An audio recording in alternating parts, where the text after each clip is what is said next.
A young woman, barely scraping by, used her last few coins to pay for a millionaire's bus fare. What he did next shocked everyone. Before we get started, leave a comment and tell us what city you're watching from. Enjoy the story.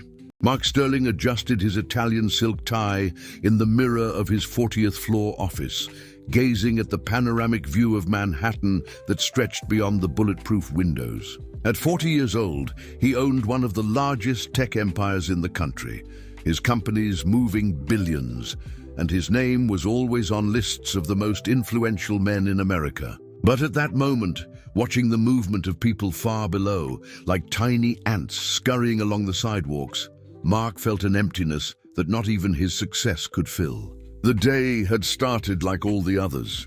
Endless meetings with executives who agreed with everything he said, financial reports that showed ever-growing numbers, and a packed schedule that kept him busy but not necessarily fulfilled. His personal assistant, an efficient woman who organized his life with military precision, had cancelled 3 more personal appointments. Not that Mark had many real friends to meet. The truth was, Mark had built an empire, but he had become a prisoner of it. Each day was a repetition of the last. The driver picked him up at home at 7 in the morning, took him to the office in his armored Mercedes, and his routine unfolded inside climate-controlled environments, where every person who crossed his path had some financial interest in his presence. When he arrived home, at the empty mansion in Greenwich, Connecticut, the silence was deafening. That afternoon, while reviewing contracts for the acquisition of a promising startup, Mark stopped reading. The words on the computer screen became a blur. For the first time in years, he wondered when the last time he spoke with someone who didn't know who he was, who didn't treat him as the powerful CEO of Sterling Tech, but simply as Mark. The answer haunted him. He couldn't remember. It was then that a distant memory came to the surface. He was 8 years old, and with his grandmother at the corner store in the working-class neighborhood where she lived. In the Bronx, the woman selling candy behind the counter talked with his grandmother about life, about her children, about the daily difficulties, and treated little Mark like any child, offering him a lollipop and asking about school. There was no interest, no flattery, just genuine humanity. That woman didn't know that Mark's father was a rising businessman, didn't care about his last name. She simply saw a child and a senior, and that was enough. This memory hit him like a punch to the gut. When was the last time someone saw him just as Mark? When was the last time he even saw himself just as Mark, without the titles, without the power, without the fortune? The afternoon wore on, and Mark could barely concentrate on work. He constantly looked out the window, watching the people on the streets, imagining their lives, their conversations, their everyday problems that didn't involve mergers and acquisitions. At 5 in the afternoon, when his assistant came to remind him of the meeting with the Japanese shareholders, Mark did something that surprised everyone in the company. "Cancel the meeting," he said, putting the documents in the drawer. "Sir, but that meeting was scheduled 3 months ago. The Japanese came especially from Tokyo to—" "I said cancel it," Mark repeated, with a firmness that left no room for discussion. "Invent an excuse. Health problem, family emergency, anything. Reschedule it for next week." The assistant left confused, and Mark remained alone in his office, watching the movement of the streets that began to fill with rush-hour traffic. A crazy idea began to take shape in his mind. What if he just went down there? What if he left his kingdom of glass and steel and walked among the people like an ordinary person? At first, the idea seemed absurd. Mark Sterling didn't walk the streets of Manhattan. Mark Sterling didn't take public transportation. Mark Sterling didn't mingle with ordinary people. But the more he thought about it, the more the idea gained strength. He needed to know what real life was like, the life that happened beyond the bulletproof glass of his cars and offices. Without telling anyone, Mark went down to the building's basement but didn't get into his car. Instead, he went to the cleaning staff's locker room and borrowed a simple jacket and an old backpack. He traded his designer clothes for ordinary jeans and a basic t-shirt that he had bought years ago to wear in his home gym but had never used. Looking at himself in the bathroom mirror, Mark barely recognized himself. Without the impeccable suit, without the Swiss watch, without the Italian leather shoes, he looked ordinary. Just a 40-year-old man, maybe a mid-level executive coming home from work. The transformation was surprising. Exiting through the emergency stairs to avoid being recognized, Mark walked the streets of Manhattan for the first time in decades. The noise of traffic, the smell of food from street vendors, the conversations of people passing by him, everything was overwhelmingly real. His senses, accustomed to the controlled environment of his luxury bubble, were bombarded by stimuli that he had forgotten existed. Arriving at the nearest bus stop, Mark waited along with dozens of other people returning from work. No one recognized him, no one turned to look, no one whispered his name. For the first time in years, he was invisible, and it was both liberating and terrifying. The bus arrived, huffing and puffing, its doors opening with a mechanical hiss that Mark had never heard so closely.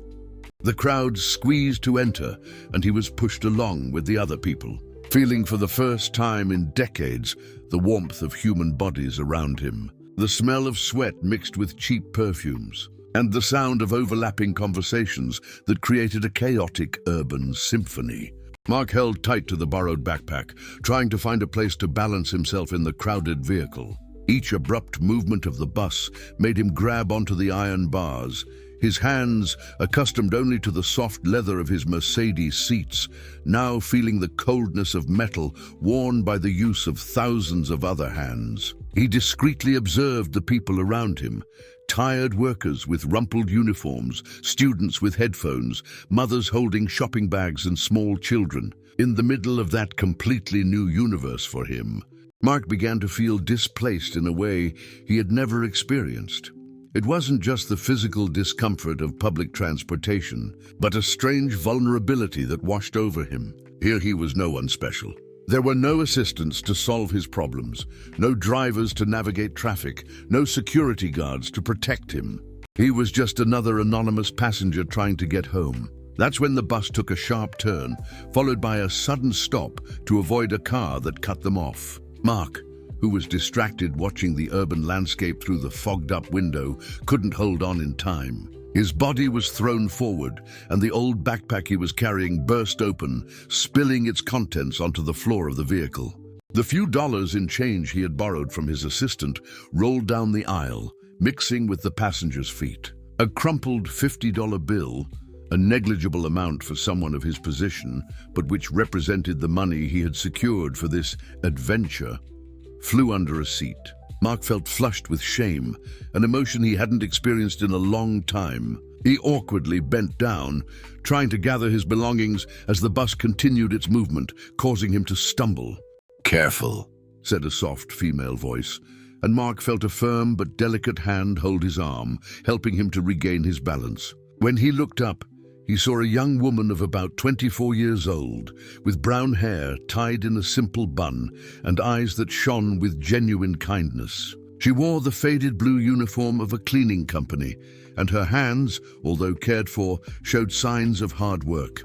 Without hesitation, she bent down and began to help him collect the scattered change.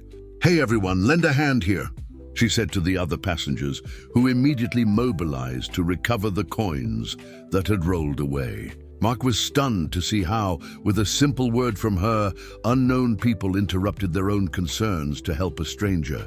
"Thank you," Mark murmured, still processing what was happening. "You didn't have to. No problem," she replied with a smile that lit up her whole face. "It happens to everyone. These buses are crazy." She handed him the coin she had collected, and noticing that he still seemed shaken, asked, "Are you okay? You seem a little lost."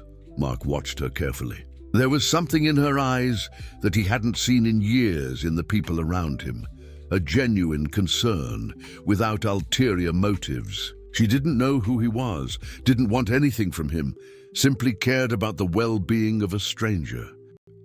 Yes, I'm fine.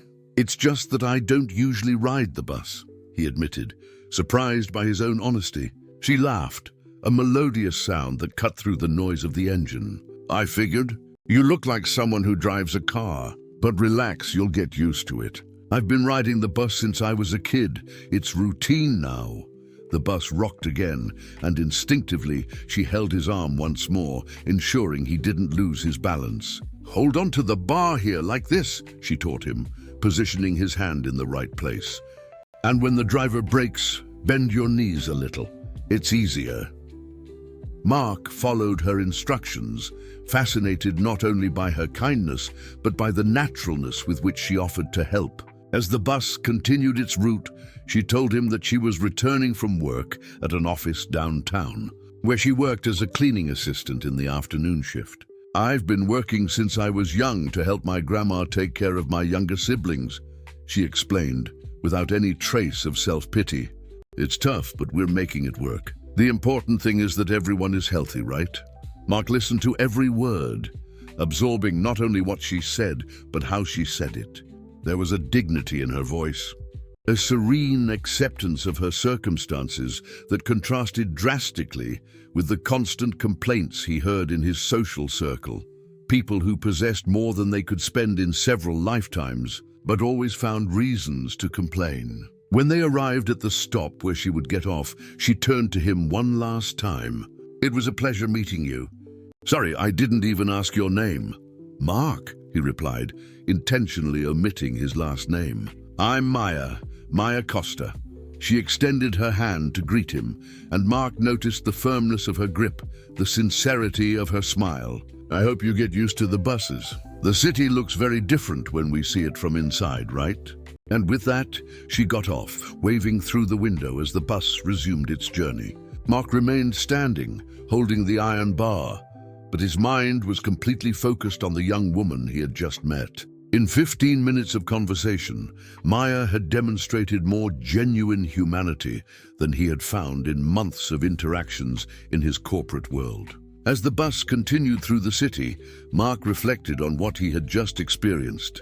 A person who didn't know who he was, who didn't want anything from him, who simply acted with kindness because it was her nature. Maya hadn't helped him expecting favors, connections, or advantages. She had helped him because she saw a human being in difficulty, and that was enough. For the first time in years, Mark felt that he had found something real, something authentic, amid the artificiality of his existence.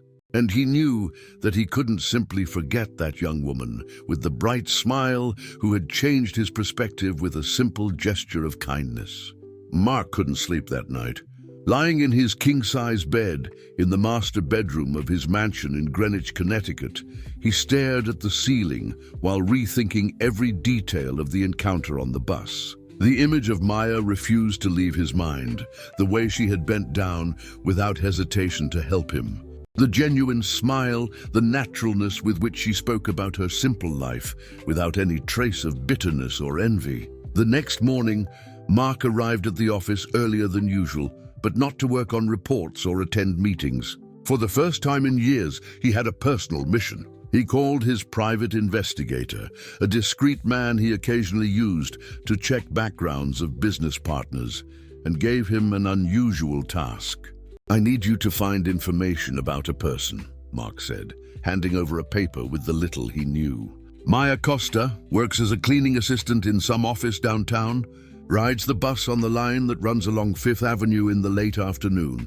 The investigator, accustomed to strange requests from wealthy clients, asked no questions and promised results in 48 hours. Mark spent the next 2 days restless, checking his phone constantly and having difficulty concentrating on the business activities that normally absorbed all his attention. When he finally received the report, Mark read it with a mixture of curiosity and apprehension. Maya Costa, 24 years old, born in the Bronx, orphaned since she was 18.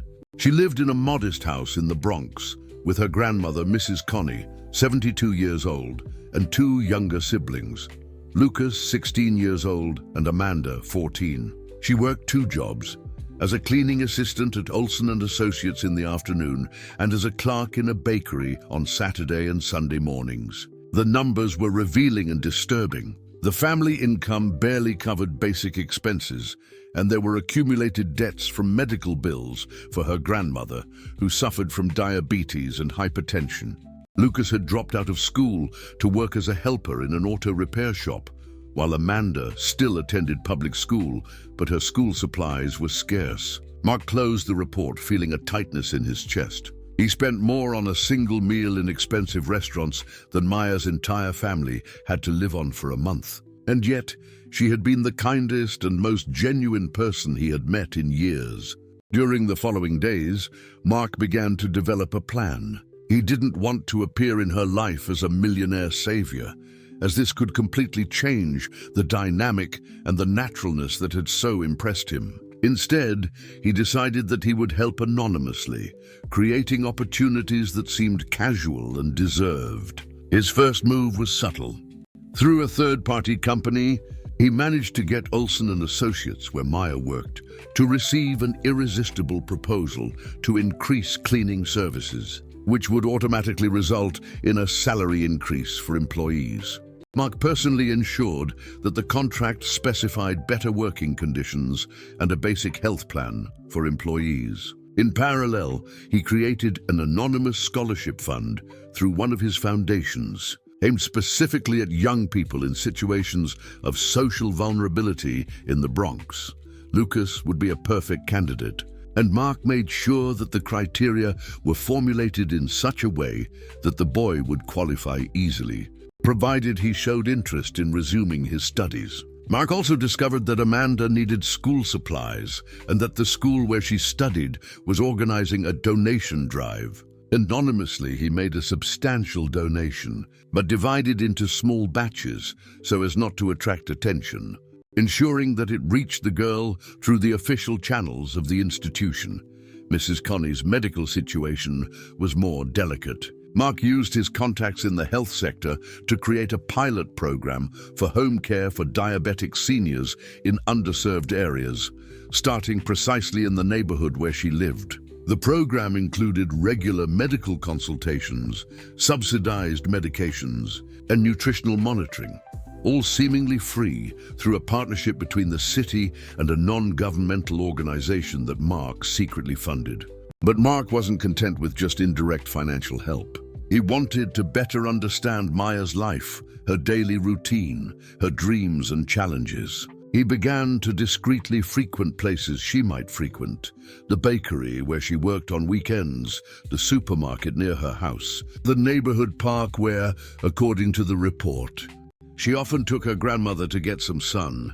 On one of these occasions, he saw her at the bakery, wearing the company apron and serving customers with the same warm smile that she had directed at him on the bus. Mark entered disguised with sunglasses and a baseball cap, ordered only a coffee and a donut, watching her work. She treated each customer with attention and respect, remembering the usual orders of regular patrons, asking about their families. It was evident that her kindness had not been an isolated moment, but a fundamental part of who she was. Over 3 weeks, Mark discreetly followed the changes that his interventions began to produce in the family's life. He saw Mrs. Connie leaving the house more frequently after the medical program began. He learned through his contacts that Lucas had enrolled in the scholarship program and showed great interest in returning to school.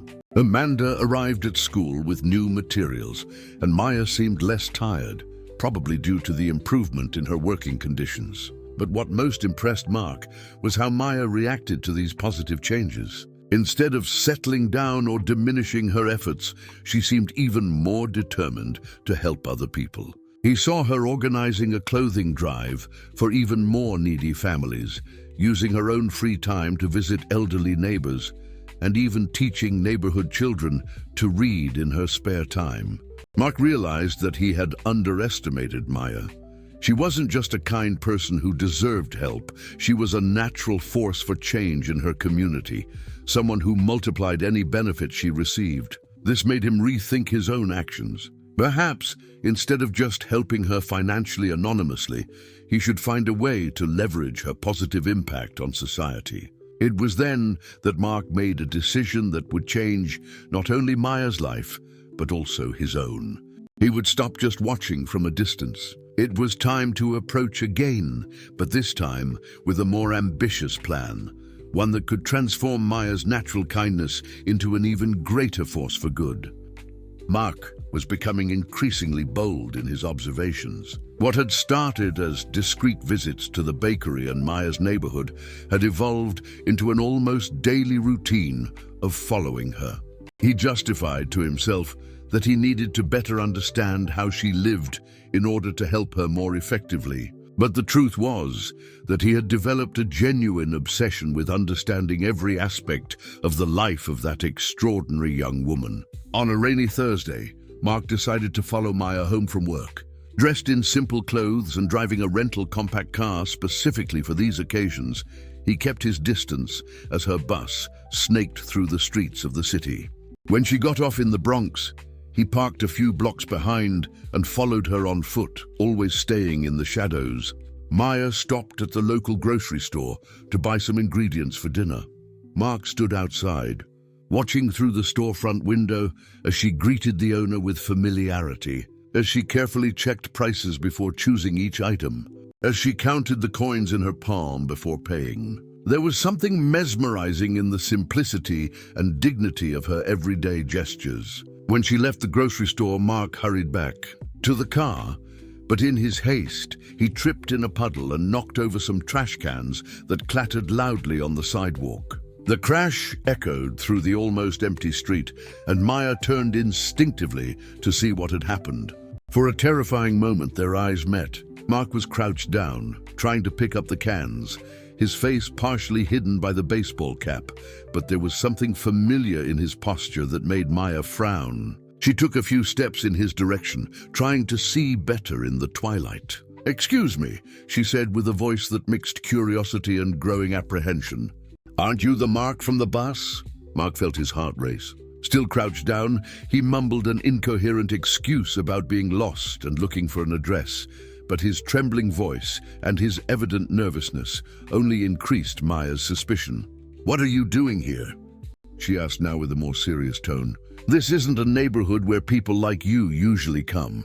Mark rose slowly, realizing that he had been discovered. I can explain," he began, but the words jumbled in his mind. How could he explain without sounding like a stalker or worse? Maya took a step back, clutching the shopping bag against her chest. "Are you following me? How many days have you been around here?" The accusation in her voice hit Mark like a punch. He saw the fear growing in Maya's eyes and realized how his presence there, at that moment with those clothes, in that context, must seem threatening to a young woman alone on a poorly lit street. "It's not what you're thinking," Mark tried to explain, but Maya was already moving away. "Stay away from me," she said, her voice now filled with panic. "If I see you around here again, I'm calling the cops." And with that, she ran towards her house, leaving Mark standing alone on the sidewalk, devastated by the realization of how his attempt to help had turned into something that made her feel threatened.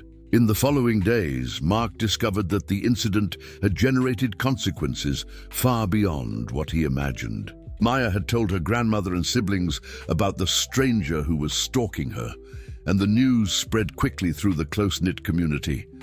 Mrs. Connie, worried about her granddaughter's safety, asked the neighbors to be alert, and soon an informal protection network formed around the family.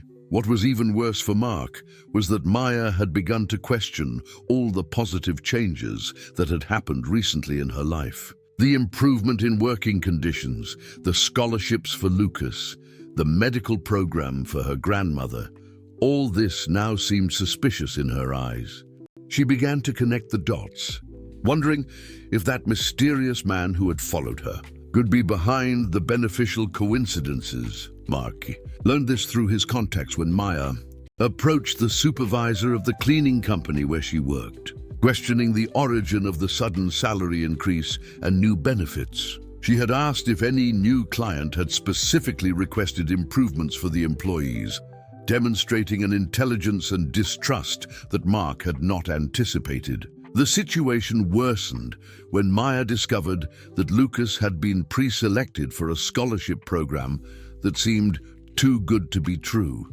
She convinced her brother to decline the opportunity, arguing that nothing in life was free and that there was something strange happening around them. Mark watched, helpless, as his attempt to secretly help crumbled. Maya had developed an understandable paranoia, rejecting anything she couldn't fully explain.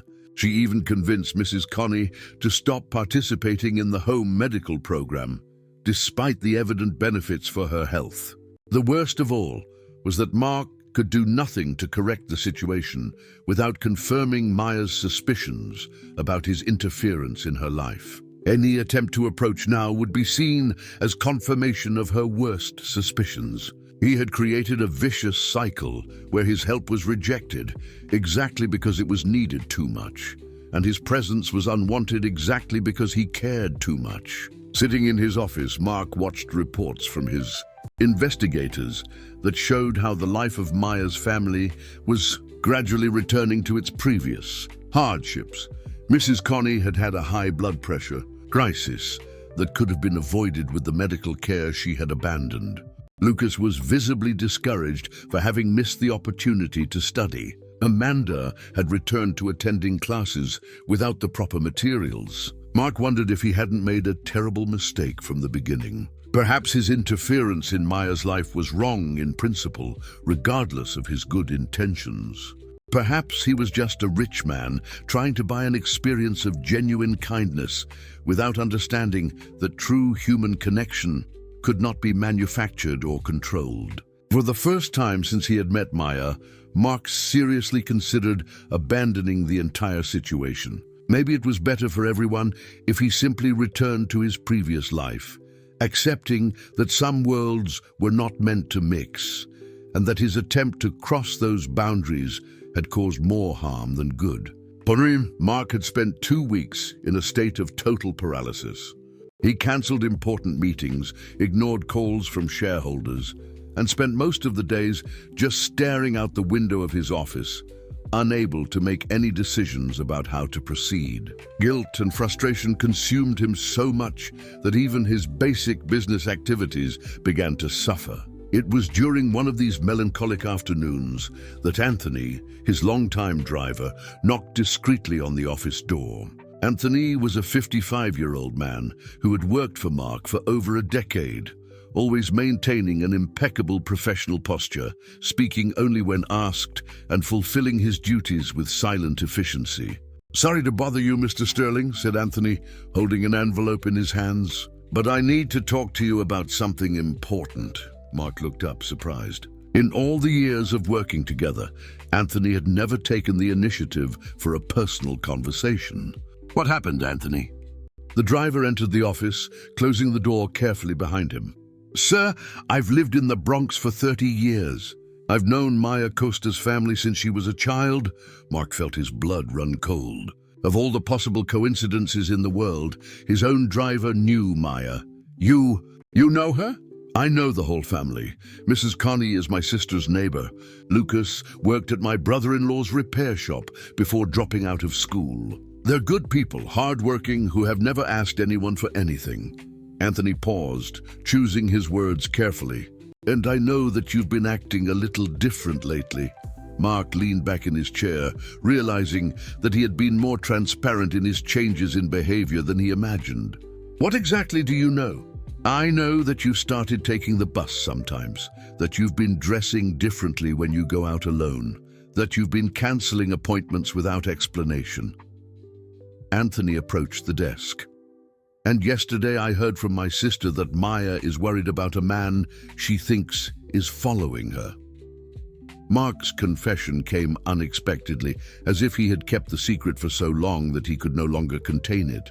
He told Anthony about the encounter on the bus, about how Maya's kindness had touched him, about his attempts to help her anonymously, and about how everything had gone terribly wrong. Anthony listened in silence, nodding occasionally, without showing judgment or surprise. When Mark finished, the driver remained silent for a few moments, processing the information. "Mr. Sterling," he said finally, "you did all this with your heart in the right place, but in the wrong way." "I know that now," Mark replied bitterly. "But there's nothing more I can do without confirming all her suspicions." "Maybe there is," said Anthony, opening the envelope he brought. "Mrs. Connie had a high blood pressure crisis last week. It wasn't serious, but the family is worried. Maya has been working double shifts to pay for the medicine, and Lucas is thinking about dropping out of school for good to work full-time. Mark felt his heart clench. I could help with the medications, create another program. No, sir, that's not what they need now.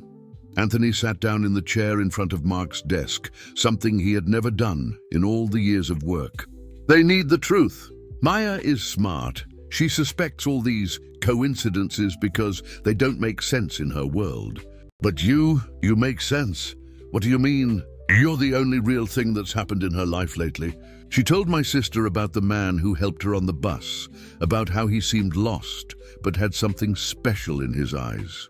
She said she can't stop thinking about that encounter, that it was the only moment in recent weeks where someone saw her as a person, not as a worker or a daughter or a granddaughter, just as a person.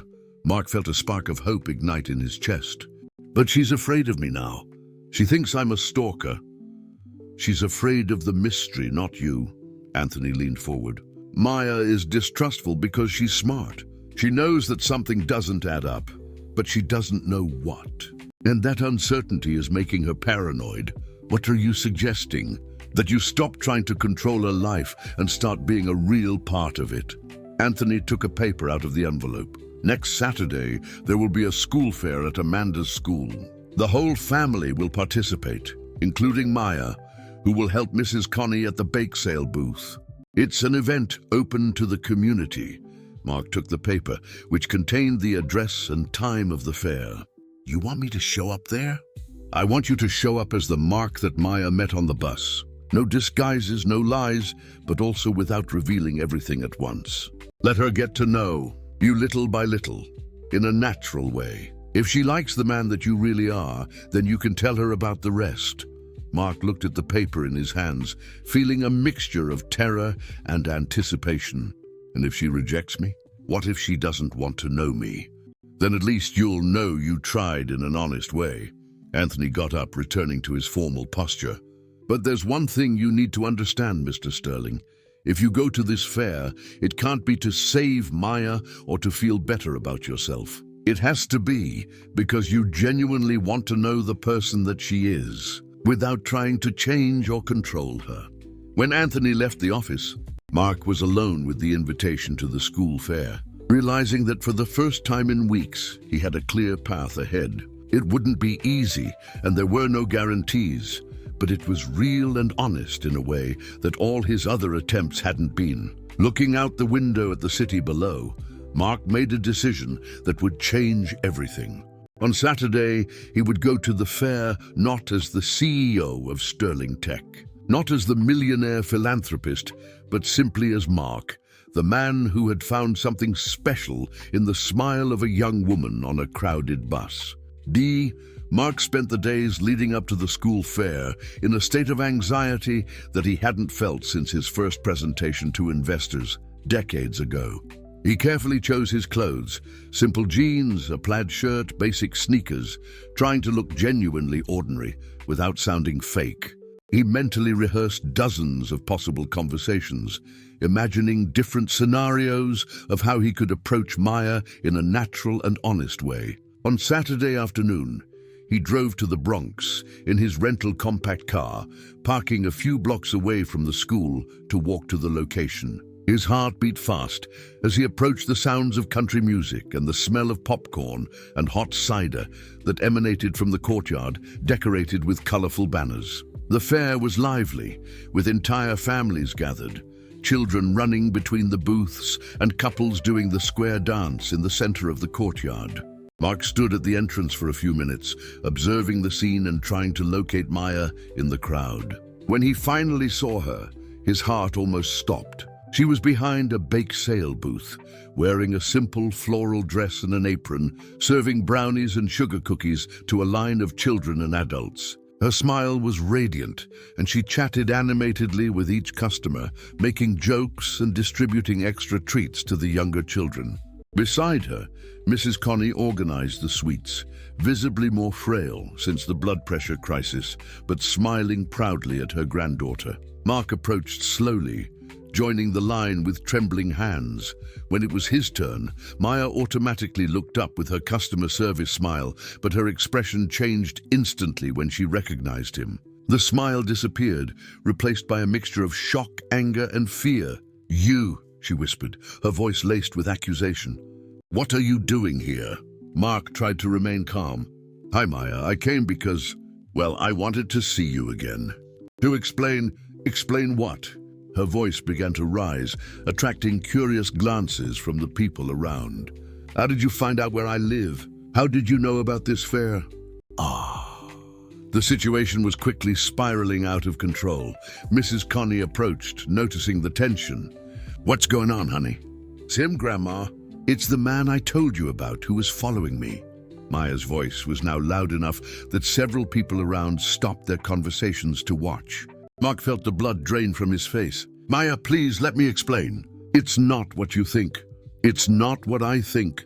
She came out from behind the booth, facing him directly.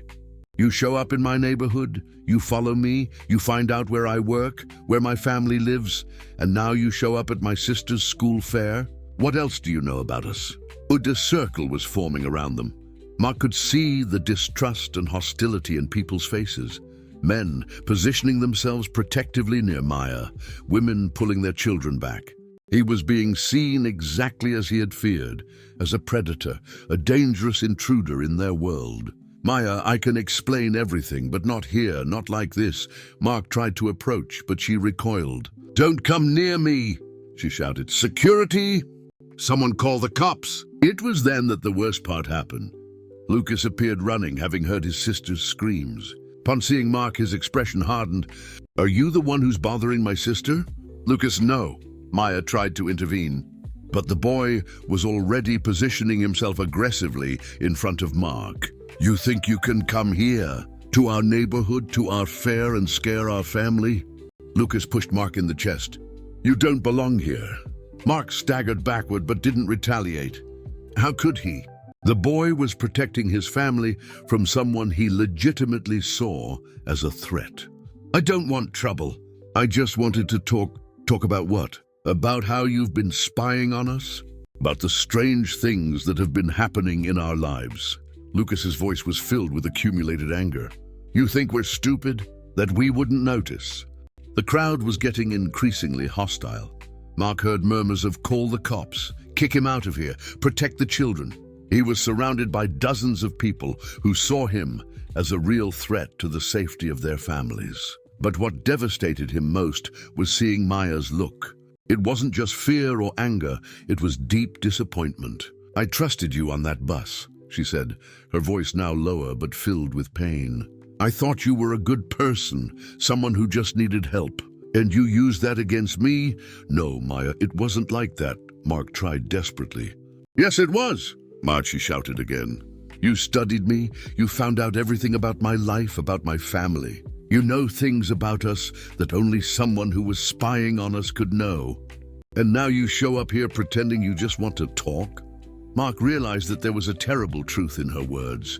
However noble his intentions, his methods had been a monstrous invasion of privacy. He really had behaved like a stalker, collecting information about her without her knowledge or consent. The police arrived 15 minutes later, called by one of the organizers of the fair. Mark was questioned, identified, and although he was not arrested, he was firmly instructed to stay away from the family and the neighborhood. When he finally left the school, escorted by the police under the hostile eyes of the entire community, Mark felt that he had lost much more than just an opportunity to explain himself. Sitting in his car a few blocks later, Mark finally understood the magnitude of his mistake.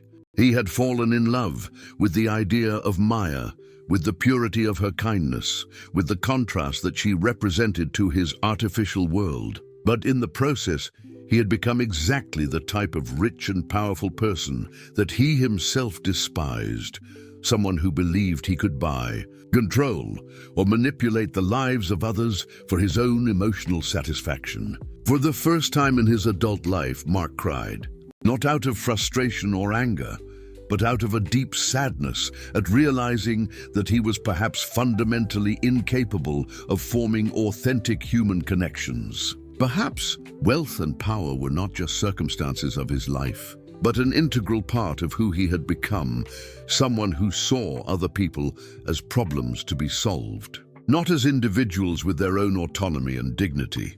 The painful truth was that Maya was right to reject him. He didn't deserve her trust, and maybe he never would. Mark spent 3 days locked in his mansion, ignoring calls, canceling meetings, and refusing to see anyone. Anthony appeared daily, leaving food at the door and asking if he needed anything, but Mark didn't respond. He was consumed by a shame so deep that he couldn't even look at himself in the mirror. On Wednesday night, Anthony finally used his spare key to enter the house. He found Mark in the library, surrounded by empty bottles, with an unshaven beard and rumpled clothes that he hadn't changed in days. "Mr. Sterling," said Anthony firmly, opening the curtains and letting the moonlight in. "Enough. Go away, Anthony," Mark murmured without looking up. "Resign. Get a job with someone who isn't a monster." Anthony sat down in the armchair in front of Mark. "My sister told me what happened at the fair. Everyone in the neighborhood is talking. Great. Now they know what kind of person I really am." "And what kind of person is that?" Mark finally looked up, his eyes red and tired. "The kind that uses his power to invade the lives of innocent people. The kind that convinces himself that he's helping when he's really just satisfying his own ego. The kind that Maya was right to reject." Anthony was silent for a moment. "My sister also told me something else. Maya hasn't been doing well since the fair." Mark frowned. "What do you mean?" She's questioning everything. The improvements at work, the opportunities that appeared for Lucas, the medical program for Mrs. Connie. She's starting to connect the dots in a different way. Anthony leaned forward. "She's realizing that maybe you're not just a stalker. It doesn't matter. I violated her privacy. I acted like a rich stalker who thinks he can buy people. You acted like a man in love who didn't know how to express his feelings in a healthy way," Anthony corrected. "That doesn't justify what you did, but it also doesn't make you a monster." Mark shook his head. "You don't understand. I'm exactly the type of person she should avoid. Rich, powerful, used to getting what he wants. How could she ever trust me? Maybe she can't, but you'll never know if you don't give her the chance to decide that with all the information." Anthony took an envelope out of his pocket. "Mrs. Connie had another crisis yesterday. More serious this time. She's in the hospital." Mark felt his blood run cold. "Is she okay?" "She's stable, but the doctor said she needs more intensive treatment, something that Medicaid isn't going to be able to offer in time." Anthony paused. "Maya is desperate. She's trying to get money for private treatment, but I can pay." Mark got up immediately.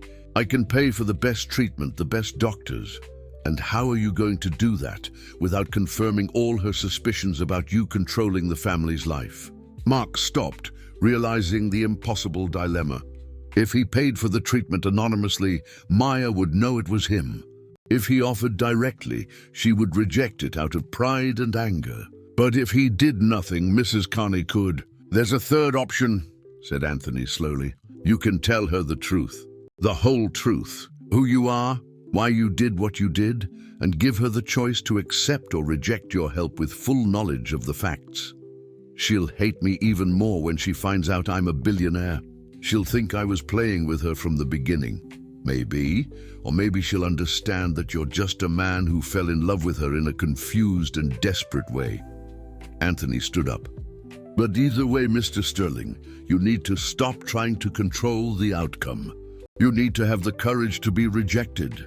Mark spent the night awake, thinking about Anthony's words. In the morning, he made a decision that terrified him more than any negotiation or business presentation he had ever done. He would go to the hospital, he would find Maya, and he would tell the complete truth, without reservations, without trying to manipulate her reaction. He took a shower, shaved, and put on a simple but well-cut suit. He didn't want to pretend to be someone he wasn't. but he also didn't want to look sloppy at such an important moment.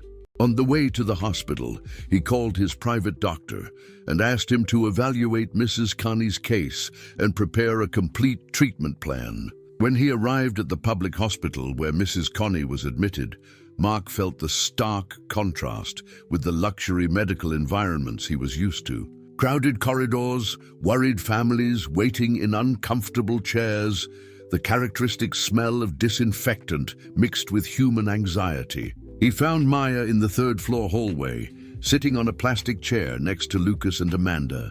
She had been crying, her eyes were red and swollen, and she was holding a crumpled paper in her hands, probably some medical document or treatment budget. When she saw him approaching, her expression hardened immediately. Lucas stood up, placing himself protectively in front of his sister.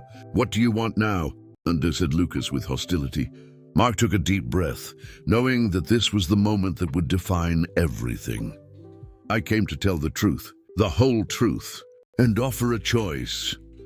Maya looked at him distrustfully, but there was something different in her expression, a curiosity mixed with emotional exhaustion. "What truth?" Mark looked around the crowded hallway. "Can I talk to you in private? It's important, and you deserve to know everything before deciding what to do." Maya exchanged glances with Lucas, then nodded slowly. 5 minutes, and if it's more lies, I'm calling security." Mark knew that the next few minutes would determine not only the future of his relationship with Maya, but also who he really was as a person. It was time to stop hiding behind strategies and manipulations and simply be human. Mark led the 3 siblings to a small chapel in the hospital, a silent space where they could talk without interruptions. Maya sat tensely in the first row of pews, Lucas beside her still in a defensive position, while Amanda watched everything with wide eyes of curiosity and worry. "My name is Mark Sterling," he began, his voice firm but filled with emotion. "I'm the CEO of Sterling Tech, one of the largest technology companies in the country." Maya blinked several times, as if trying to process the information. "You're what?" "I'm a billionaire, Maya. I have more money than I could spend in several lifetimes." Mark took a deep breath. "And that day on the bus, I was running away from all that. I was trying to remember what it was like to be just an ordinary person." Lucas let out a bitter laugh. "You're kidding us. A billionaire on the bus?" "I'm not kidding. That was the first public transportation I'd taken in over 20 years. Mark took his phone out of his pocket, showing recent news articles with his picture in business magazines. "When you helped me that day, Maya, it was the first time in decades that someone was kind to me without wanting something in return." Maya took the phone with trembling hands, scrolling through the images, her expression changing from disbelief to shock. "It can't be. You're really... The improvements at your job, the scholarship for Lucas, the medical program for your grandmother, it was all my doing. I wanted to repay your kindness, but I didn't know how to do it without revealing who I was." Mark knelt before her. "I fell in love with your purity, Maya, not for what you could give me, but for what you taught me about what really matters in life." Amanda broke the silence. "You're really rich, like those men on TV." Mark nodded, keeping his eyes fixed on Maya. "Richer than you can imagine, and emptier inside than anyone should be until I met you." Maya stood up abruptly, walking to the small altar of the chapel. "So everything was a lie? Your simplicity, your vulnerability on the bus?" "No, that was the only real thing. I was lost, Maya, rich but miserable, powerful but alone. Your kindness showed me who I really wanted to be." Mark approached cautiously. "I was wrong to investigate you, to interfere in your life without permission. That was wrong and invasive, and I'm sorry." Tears began to roll down Maya's face. "You don't understand. I've spent sleepless nights thinking about the man on the bus, imagining what it would be like to meet him again. And when I found out you were following me, I felt like I'd been deceived." "You weren't deceived. The man you met on the bus was the real me. Maybe the most honest version of myself I've managed to be in years." Mark paused. "And now I need to be honest again. Your grandmother needs a treatment that costs more money than your family has. I can pay for it. Lucas stood up aggressively. We don't want your charity. It's not charity, Mark turned to him. It's responsibility. I interfered in your lives, created hopes, and then took them away when you became suspicious. Your grandmother stopped taking her medications because of me. I have to fix this. Maya turned, her eyes shining with tears. And then, after you pay for Grandma's treatment, what happens? Do you go back to your billionaire world and we become your charity projects? I don't know, Mark answered with brutal honesty. I wish I had all the answers, but I don't. I just know that I can't go back to being who I was before I met you. And I know that I want to be worthy of the kindness you showed me. Maya was silent for several minutes, looking at the crucifix on the altar. Finally, she turned around. I accept your help for Grandma, but with one condition. Anything.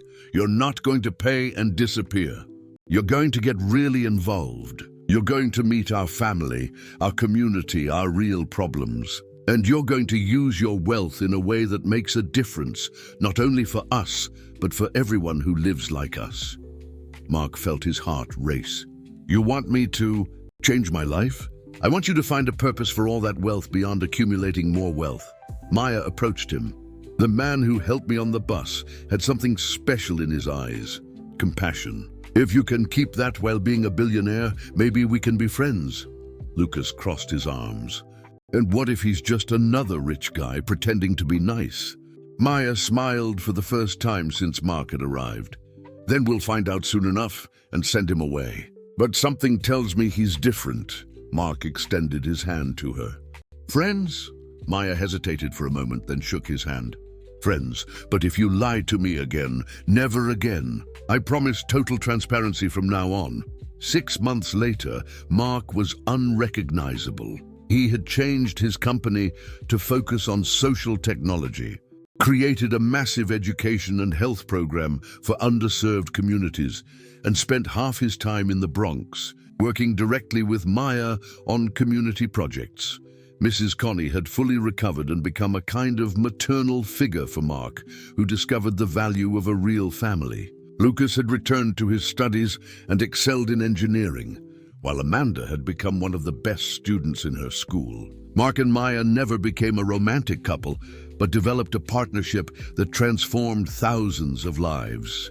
She became the director of social projects for his company, traveling the country, implementing community development programs. While he learned that true wealth was not in his possessions, but in the authentic human connections he had built. The man who had once felt lost in his glass tower had found his place in the world, not despite his wealth, but through the responsible use of it. And it all started with a simple gesture of kindness on a crowded bus, proving that sometimes the most unexpected encounters can change the course of our lives forever. Dear listeners, we hope that the journey of Mark and Maya has touched your hearts as much as it has touched ours. This story reminds us that true wealth lies in the human connections we build and the positive impact we can have on each other's lives. To continue this emotional journey with us, we've prepared a special playlist with equally captivating stories about overcoming obstacles, kindness, and second chances. Find it here by clicking to your left. If this narrative has inspired you, don't forget to subscribe to our channel and like the video. Every day we bring unique stories that explore the complexity of life, the power of compassion, and the human capacity for transformation. Don't miss our upcoming content, where we will continue exploring the many facets of the human heart. We'd look forward to seeing you in the comments to find out what you thought of the story of Mark and Maya.